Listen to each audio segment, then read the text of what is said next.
Hey, welcome back to the channel. This is the first video from me for a while. For those that have been subscribed for a while, you may have noticed I've rebranded back under my own name again.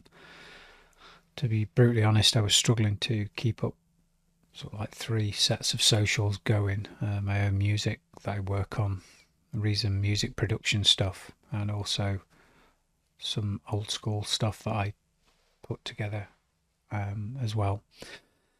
So I needed to simplify that, so I've moved it all back onto my name, Andrew Greatorex Music. So it's the same content covering Reason and also Maschine. So please stay subscribed. Things haven't changed. It's just I'm trying to simplify the socials that I've got and make sure I can put out content more regularly. It's always that battle between working on tutorials and also working on tracks as well. But anyway, that's the reason behind the name change. So my next video, I really wanted to cover shortcuts in Reason, or key commands as they refer to them in the documentation.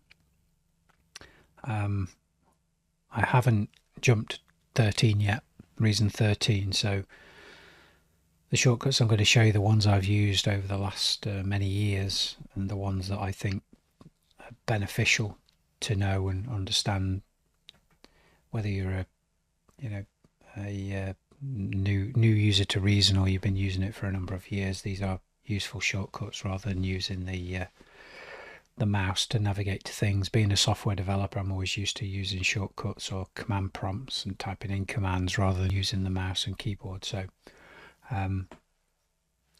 that's what I wanted to do a video on today. So there's been shortcuts in Reason for many years, so this is nothing new. So if you've used, depending what version you're on, right back to the early days, these shortcuts should work for most things. There may be some new features that doesn't cover, but I think the majority will be there. If you're not clear, there's bags of stuff in the documentation that you can refer to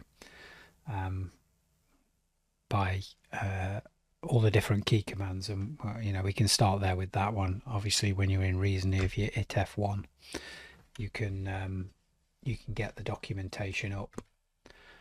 It will launch in a browser, but everything you need is right there to get started with Reason. If you search for key commands in here, you'll find a whole list of different key commands, way more than what I'm going to share here.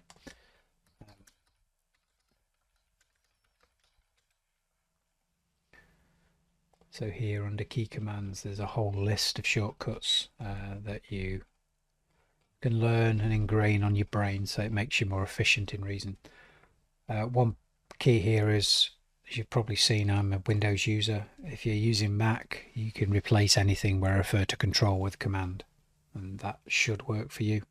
I think there are a few Mac specific ones and for Windows, so just look out for those. I'm going to cover sort of shortcuts in general, but also specific to the rack, the sequencer.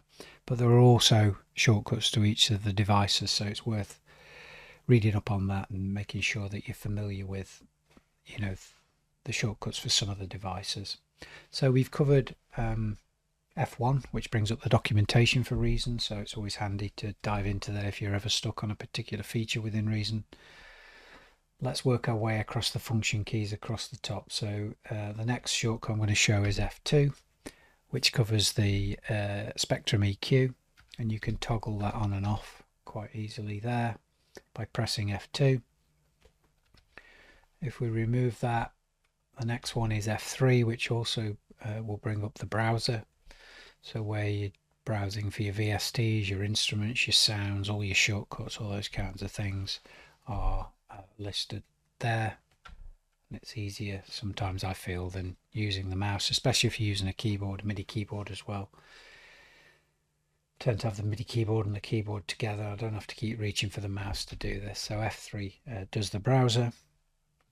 If you do Control F3, which I believe would be Command F3 on the Mac, that'll bring up the recording meter. So if you're going to record some stuff into Reason, you can pop up the recording meter there with Control F3.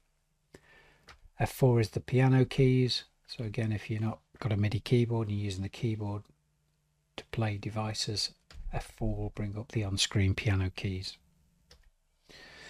So as you can see on the screen at the moment, I've got the mixer, the rack and the sequencer open. There are individual function keys to give maximum real estate to each of those devices if you want to.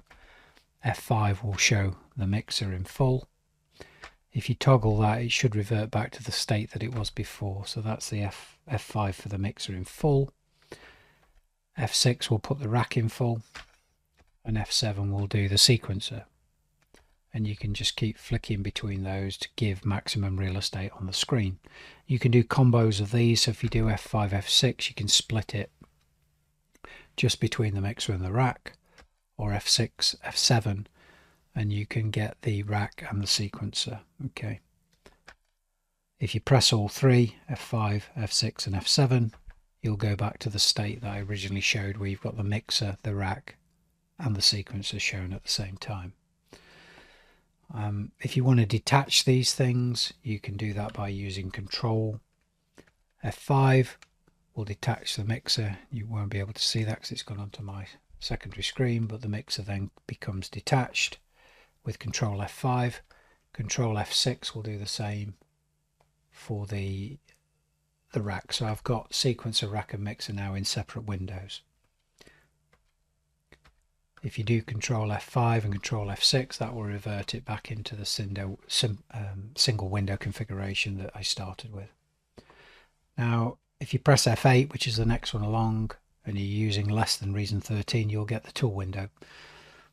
I can't comment on Reason 13 yet because I haven't upgraded to that, but I've heard people mentioning they'd like the tool window back. But again, without being a user of 13, I don't want to comment on that because I've not had any experience of that. So that's all the function keys across the top there.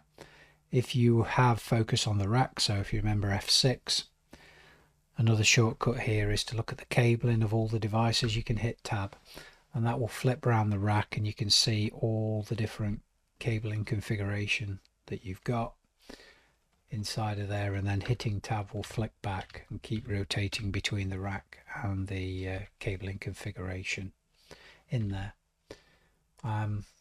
I've done a tip sort of visual on this. The next one that's important to me is Control S to save. So I haven't actually got any changes inside this project at the moment. If you hit Control S, it will save that, and to me that's super important to do on a regular basis so that you're not going to lose any progress that you're making there. So just remember that one, Control S. If you wanted to start a new project, you've got Control N, which will spin up a brand new empty rack, sequencer and so on for you to work with. If you make a change, say in this matrix pattern sequencer, and you do Control Z, that's a classic undo, and that will work for many levels. So if I do something like that, I can actually go back 3 levels there to undo any changes that I've made there. Control Y will do a redo. So if I did make a mistake, I can always revert it back in there. If you are anywhere within the sequencer here, so if we just go to blocks mode and you wanted to select all of these particular MIDI clips, you can do a Control A and it will select everything that is within there. And the same will go for song mode as well. So Control A will select everything that you've got listed there. So being as we're in the sequencer right now, let's look at some of the tools that are available in here. And again, you can use the mouse here to click on these individual tools, but maybe you didn't know that you can use Q, W, E, R, T, Y, U to flick between the selection tool, which is Q, W, which is the pencil tool, and that takes you right down to U, which is the hand tool. So QWERTY and then the U on the end if you're not familiar with that, in order to select all the different tools for the sequencer. So that's handy again, rather than having to reach for the mouse, especially if you're using MIDI keyboards and whatever. The left and right locators here can be easily manipulated as well using Control and click. So left click Control, right left click Control Alt click will give you your left and right locators on there, which is always handy. I mean, you can manipulate these things by moving them about if you want to do that, but you can do that with Control left click and Alt right click. I'm going to do Control Z because I didn't want to put that in there. And then you've got the end marker that you can see just hanging around there. You can also manipulate that with a shift click, and that will move the end marker around as well. So if you wanted it there, you can do that shift click and that will pop it back there, which is kind of handy. Again, we're in song view here. If we press B, sorry, we can go into block mode. I've got a video on blocks. I'll pop something up here so you can watch that as well if you're interested in getting into blocks rather than using just the song view. Press B again, you'll go back to song view.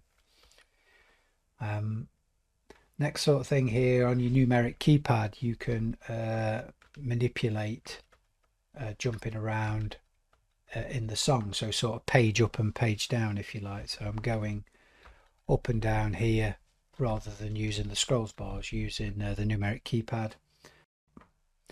You can use the numeric keypad to scroll sort of forward and back using 4 and 5. So again, here you can hold it down and it will move along the head pointer there to be able to do that. And then you can do 1 and 2, which will jump you between your left and right locators there if you want to be able to do that. If you have some clips that are not joined, you can do a Control J and it will join them. Control Z will undo, as we've talked about. I believe that's Command J on the Mac. If you do Control and plus and minus, you can zoom in and out horizontally on the actual sequencer here. So I'm just using Control plus and minus here and I'm zooming in and out. And that's kind of an equivalent to using the bar at the bottom, which to be honest I don't use very often to do that. Control Alt plus and minus will zoom vertically, so you can see I'm zooming in and out here vertically on these particular lanes here. You can also do that with Control, holding down Control and the wheel mouse on the mouse if you want to do that. Again, that's Command on Mac. So if we switch to the rack, you can easily delete a device by selecting it here and pressing delete, and then you can confirm by pressing enter, or you can use the arrow keys to actually navigate between the buttons there if you want to. I'm just going to cancel that because I don't want to delete that. Again, if you've got a device selected, you Control D, you can duplicate it. I don't want to do that obviously, but again, Control I will allow you to pick an instrument, so it'll bring up the browser and allows you to select a particular device from the instruments. If you hold down Shift when you're dragging in a device, if you probably already know this, it won't auto wire. Okay, so if you take a look at this, it's not done any wiring for that particular device, whereas if you just dragged it in, it would do. And as I said, delete will remove that, enter to confirm that. If we flip the rack around using tab again, we can actually hide cable clutter. So if you go to a more complex area of your wiring, we've got some of these things minimized, but if you do K, you can start hiding the cabling for a particular device, so you get more clarity on where your cables go, and it kind of dims them, as you can see, so you get a little bit more visual, because it can get quite messy around connectors when there's lots of cables coming in and out, to be able to see that. We tab to flick back. If you've got focus on a particular device, you can use the arrow keys to move around this rack. Again, you don't have to use the device to be able to do that. If you use Alt and minus, plus, if you use Alt and click,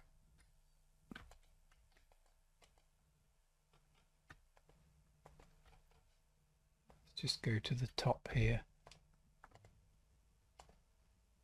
So if you hold down the Alt key and do the click, you'll basically maximize and minimize every single device in that particular rack. Same over here, which is kind of nice if you just want to collapse everything up in order to do that. You can select multiple devices in here, so you can see as you actually choose one of these, you get this sort of light blue aqua color. I'm colorblind, so it's aqua to me, but anyway. If you hold down Control or possibly Command on Mac, it will select those devices as you're clicking. So you can select multiple. As an example, you could press Delete and remove those devices if you want to. I'm going to cancel that there. I'm just going to go into the sequencer, so that's F7 if you remember, and put my playhead here. If you hit the space bar, that is basically play. So this is a track I'm working on at the moment, and again space will stop and start that track. But again, if you're using a MIDI keyboard like I am here with an Nectar Panorama P4, you can obviously do that there, but spacebar will work on the keyboard. If you want to do that, you'll notice down on the transport panel there's a loop. So if you want to loop a particular section, L will enable and disable that there if you want to do that. So when you're in the sequencer here as well, on the numeric keypad, plus and minus will adjust the tempo of the track. You can see here I'm adjusting the tempo here to control that. So the final thing I want to look at here, if we hit F5, if you remember to go to the mixer, again you can select a particular channel here, and you can use the arrow keys left and right to actually select one of these and perform whatever you're doing with that. Again, that was just kind of a short intro to shortcuts, or key commands as Reason Studios refer to them as. Take a look, use F1, take a look at the documentation. There's a whole host of them out there to get to grips with, and you know, they really do help improve the workflow of when you're producing your track in Reason. So do me a favor, if you like this video, you think it's helpful or useful, please like and subscribe, and I'll get to work on the next video. Thank you. Yeah.